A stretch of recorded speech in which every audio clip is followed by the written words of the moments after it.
Assalamualaikum warahmatullahi wabarakatuh. Perkenalkan nama saya Giri Ramadhansyah, mahasiswa Universitas di Nusantara Cibubur, program studi Teknik Informatika.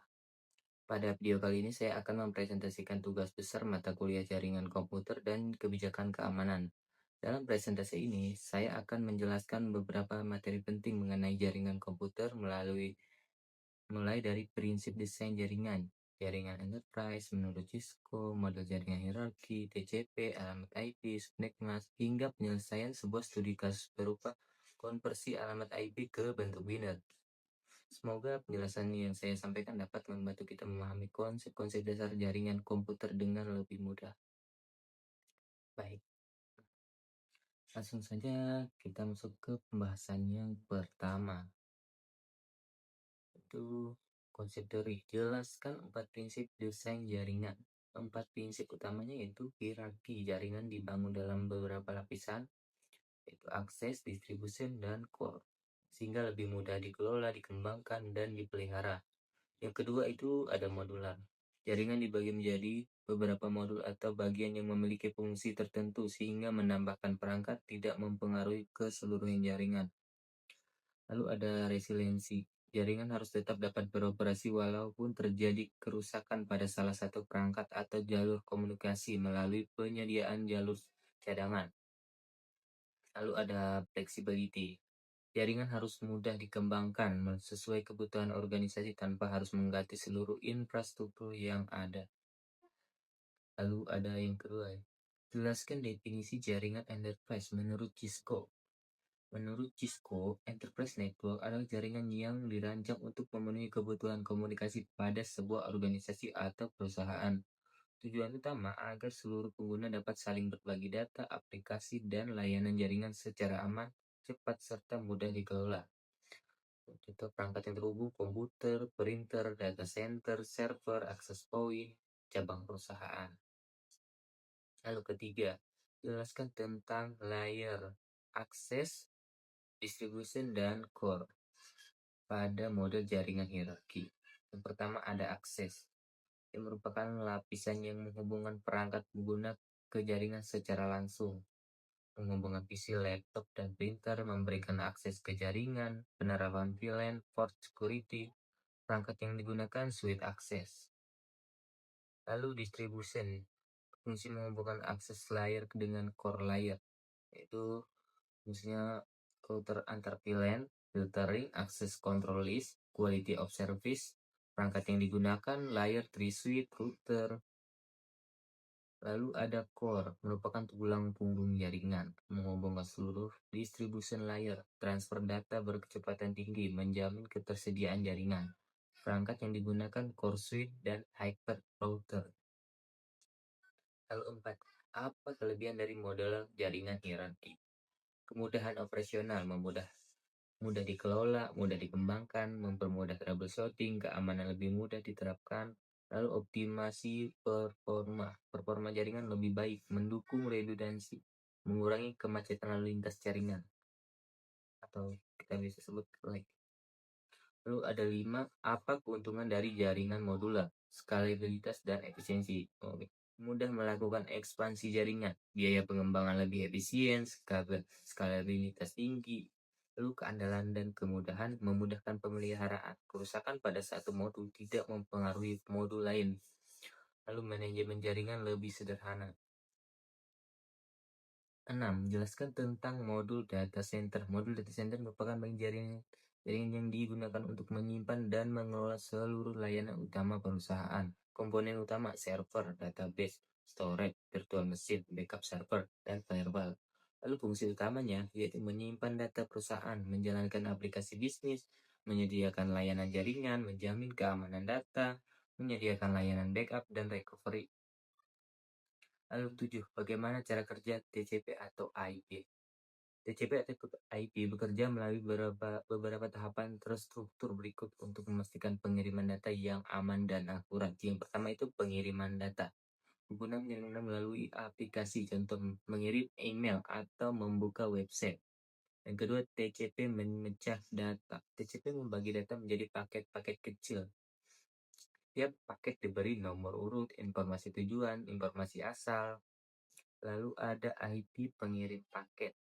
IP atau Internet Protocol menentukan alamat tujuan pengguna IP address.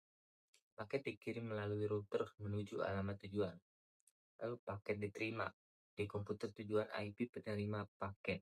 IP menerima paket. TCP menyusun kembali sesuai urutan. Jika paket hilang, TCP meminta kirim ulang. Lalu data ditampilkan. Setelah semua paket lengkap, data ditampilkan kembali secara utuh kepada pengguna. Lalu ada 8. Jelaskan definisi TCP atau IP. Oke. TCP atau IP adalah kumpulan protokol komunikasi yang digunakan sebagai standar komunikasi pada jaringan komputer dan internet.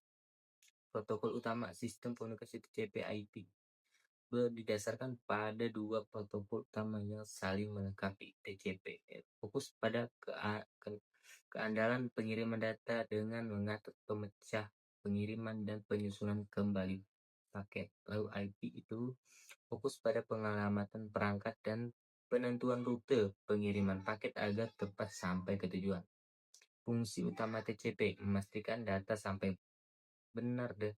dengan benar, mengatur urutan paket data, mendeteksi adanya kesalahan atau error, mengirim ulang paket yang hilang. IP protokol inti yang bertanggung jawab atas pengalaman dan perututan paket data dalam jaringan. Pengelamatan perangkat memberikan identitas alamat IP yang unik pada setiap perangkat di jaringan. Penentuan jalur menentukan rute atau jalur terbaik untuk pengiriman paket data. Transmisikan paket data melintas berbagai jaringan hingga mencapai tujuan. Singkatnya, kolaborasi TCP dan IP, kedua protokol ini bekerja sama secara erat namun memiliki fokus tanggung jawab yang berbeda. TCP memastikan keutuhan data, menjamin bahwa seluruh data yang dikirimkan benar, lengkap, dan tidak rusak. Sementara IP memastikan pengiriman fisik, menjamin bahwa paket data pasti sampai ke alamat tujuan yang tepat. Oke, kesembilan, suatu elemen IP terdiri dari dua komponen, yaitu alamat IP terdiri dari komponen utama yang saling melengkapi pengelolaan perangkat dalam jaringan, itu network ID. Bagian dari elemen IP yang menentukan identitas fisik suatu jalur atau kelompok jaringan. Identitas jaringan merupakan identitas unik dari kelompok jaringan tersebut. Penunjuk lokasi digunakan untuk menunjukkan jaringan yang tempat perangkat berbeda. Karakteristik network ID. Setiap perangkat dalam satu segmentasi jaringan wajib dikonfigurasi dengan aturan penamaan yang terstandarisasi. Kesamaan identitas. Semua perangkat dalam jaringan yang sama memiliki network ID yang sama agar dapat saling berkomunikasi. Lalu komponen kedua, host ID, akan berfungsi sebagai identitas spesifik perangkat di dalam jaringan tersebut. Lalu ada host ID, merupakan identitas perangkat pada jaringan tersebut. Identitas perangkat berfungsi sebagai pengenal unik untuk membedakan satu perangkat dengan perangkat lainnya dalam jaringan yang sama. Mencegah konflik IP, host ID wajib berbeda untuk setiap perangkat di dalam segmen jaringan yang sama agar tidak terjadi tabrakan atau konflik IP address.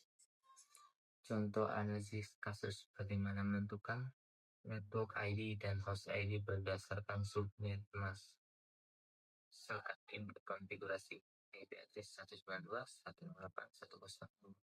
Subnet masknya 255.255.255.0. Hasil segmentasinya network ID 192.168.1.0. Host ID-nya itu 2. Lalu apa yang dimaksud dengan subnet mask? Subnet mask adalah angka 32 bit yang digunakan untuk membedakan bagian network ID dan host ID pada sebuah IP address. Contoh konfigurasi representasi nilai IP address dan saya sebutkan 162 dan subnet masknya yang tadi. Lalu fungsi dan manfaatnya, penerapan subnet mask membantu administrator dalam menentukan jaringan, menentukan jumlah host, mempermudah proses routing, menghemat penggunaan alamat IP. Nah, sekarang kita lanjut ke studi kasus. Oke, diketahui alamat IP server yang akan dikonversi 192.168.102. Lalu diminta lakukan analisis dan selesaikan tugas berikut. Tugasnya pertama mengubah ke bentuk biner, yaitu konversi setiap oktet desimal menjadi bilangan biner. Yang kedua, menulis format 32 bit. Sajikan hasil konversi biner lengkap dalam bentuk format 32 bit. Menjelaskan proses konversi, uraikan langkah-langkah detail pembagian matematis. Angka 1. Pisahkan setiap oktet dari alamat IP, yaitu oktet 1 192, oktet 2 168, oktet 3 10, oktet 4-nya 2, yaitu konversi masing-masingnya. 192-nya itu pembagiannya 128 plus 64. Untuk binernya 11000000. Lalu oktet kedua 168. Pembagiannya 128 plus 32 plus 8. Untuk pinanya 10101010. Lalu oktet ketiga 10. Pembagiannya yaitu 8 plus 2. Bentuk pinanya 00001010. Oktet keempat yaitu 2. Pembagiannya 2. Itu sama dengan 2 ya. Bentuk pinanya 00000010. Oke, angka 3. Gabungkan hasil konversi dari masing-masing oktet menjadi satu kesatuan format alamat IP biner 32 bit. Format 32 ya, jadi kurang lebih satu itu ya sudah. Lalu buat presentasi biner lengkap dari alamat IP-nya menggunakan 192.168.102. Ini untuk tabel ini konversinya.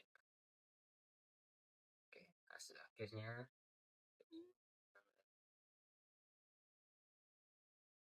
ini. Lalu penjelasan konversi. Proses konversi dilakukan dengan mengubah setiap angka desimal pada setiap oktet menjadi bilangan biner 8 bit. Karena alamat IP 4 dari 4 oktet dan setiap oktet memiliki panjang 8 bit. Maka total panjang alamat IP adalah 32 bit. Konversi ini penting dalam jaringan komputer karena perangkat jaringan seperti router dan switch memproses alamat IP dalam bentuk biner untuk menentukan alamat jaringan atau network ID, alamat host ID, serta melakukan proses routing dan komunikasi data secara akurat. Oke, sampai di sini presentasi dari saya. Semoga bermanfaat. Terima kasih. Assalamualaikum warahmatullahi wabarakatuh.